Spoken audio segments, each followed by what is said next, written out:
Welcome back, All Sports Western New York. Jay Skurski in studio. And Jay, let's turn our attention to basketball. UB Bulls, they're going to the NCAA tournament. They win the MAC championship in Cleveland. They only have to go a couple more hours down the road to Columbus, Ohio to play against West Virginia. And last night, or I should say Sunday night, on all the sports channels, the talk was all over about how 12 seeds have historically fared well against the 5 seeds, and especially that matchup of UB against Virginia.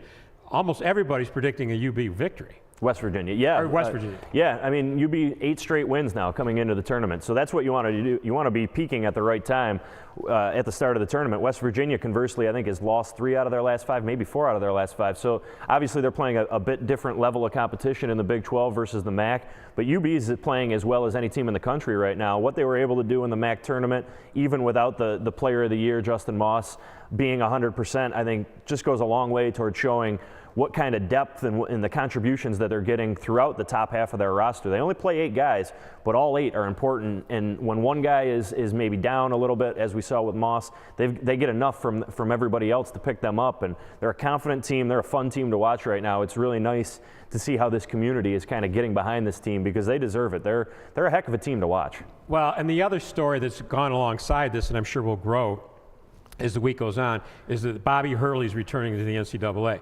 So what Danny White, the athletic director of UB, envisioned when he made the hire is all coming to fruition in just 2 short years. You know, it was a tough move when they let Reggie Witherspoon go, a Buffalo guy who had made a lot of friends in the community. You're not going to find nicer guys than Reggie Witherspoon. And Danny White knew that he was putting himself out there when he made that move. But 2 years in, it's really hard to look at him and disagree with it. I mean, you know, Hurley has been able to get them now over the hump that Reggie was never able to do.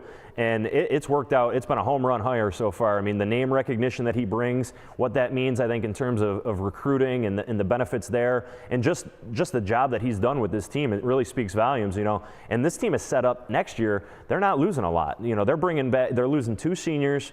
Will Regan being the only Western New Yorker on the roster is one of them, but they're going to bring a lot of talent back. So they're set up where they may have a window here of a few really, really good competitive years. And, you know, then the question becomes how long does Hurley stick around, or do these power conferences start calling? I honestly don't believe he'll be here past next season. I think already they'll be knocking on his door. He's a name coach. Right. I mean, the fact that his brother coached he coaches for Rhode Island. They played against my Dayton Flyers in the semifinals of the Atlantic 10. You know, the buzz in that game wasn't about the fact that there was a Hurley on the bench. It was about the 2 teams.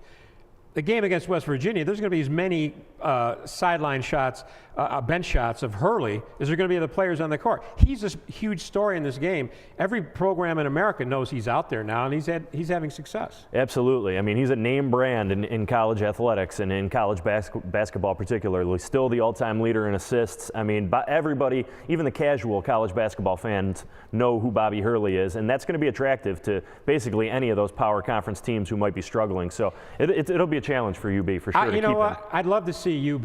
I mean, I know they're in the MAC and because of football and some of the other sports are involved in, but from a basketball standpoint, it would be great to see them in a league like the Atlantic 10 to play Bonaventure every year, twice a year, and some of the other schools that are in the region.